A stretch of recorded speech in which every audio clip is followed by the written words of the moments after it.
20 after 7 on the South African morning. Hello, I'm Gareth Edwards. It's almost time for Cape Town to host its biggest annual street party.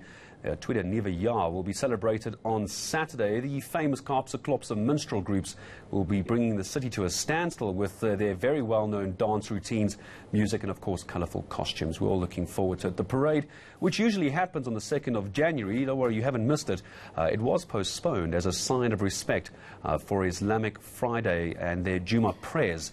Monib Gambino, director of the Kaapse Klopse Carnival Association, joining me from our Cape Town studios now. Monib, hello to you. All the very best for the year. Happy 2020. Tell me just how big is this year going to be? It looks like the weather could very well be on your side.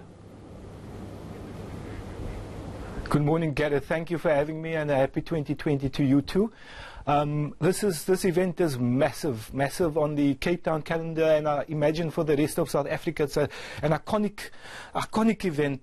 It's the biggest cultural event on the African continent. We geared to give Cape Town and the rest of South Africa a super show tomorrow. And yes, we are pleased that the weather seems to be playing along for now. The support from the city, because every single year we hear about how the numbers are growing, not just of those Monib who are taking part in the parades themselves, but also those who are coming out to support the parades on the day. And it seems the cities and your organisation having to really get your ducks in a row as the numbers continue to increase. Yeah, this is a complex event to organize. Our organization, the Kaapse Klopse Carnival Association, assumed responsibility for the organizational aspects approximately 3 years ago, and we had a very definite plan to transform the carnival in order to attract more people to the carnival, and of course to get more visitors into Cape Town.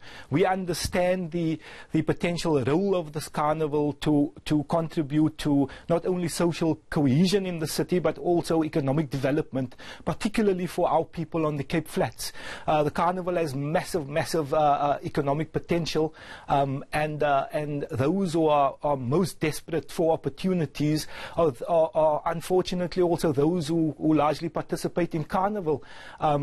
The fortunate part of it is that we have been making very good progress.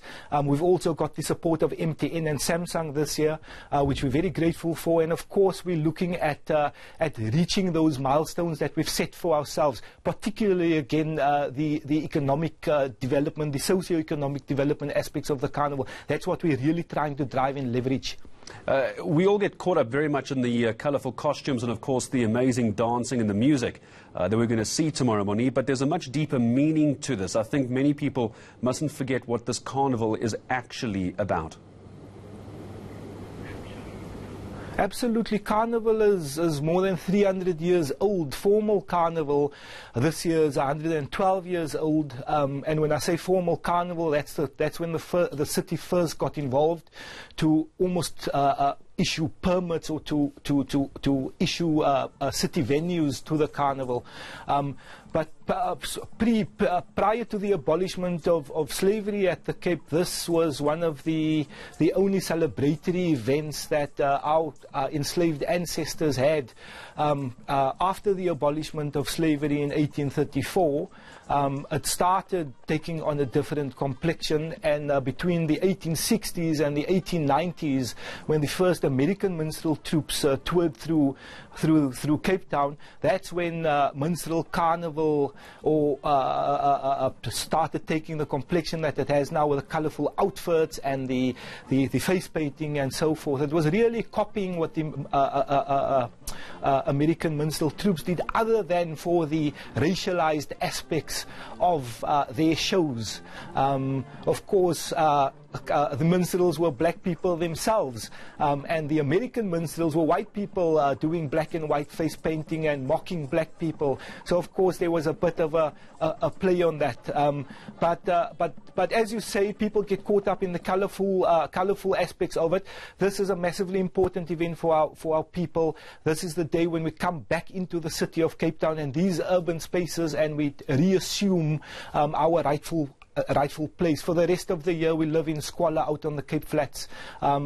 and of course we can unpack it further, but it's massively important to our people. It really is, and we're looking forward to seeing all of those people, thousands of people on the streets of Cape Town tomorrow. All the very best with your event. I'm sure we're going to speak to organisers to get details of what streets are going to be closed, but I can tell you, as I say, thank you to Monib Gambino, Director for the Kaapse Klopse Carnival Association.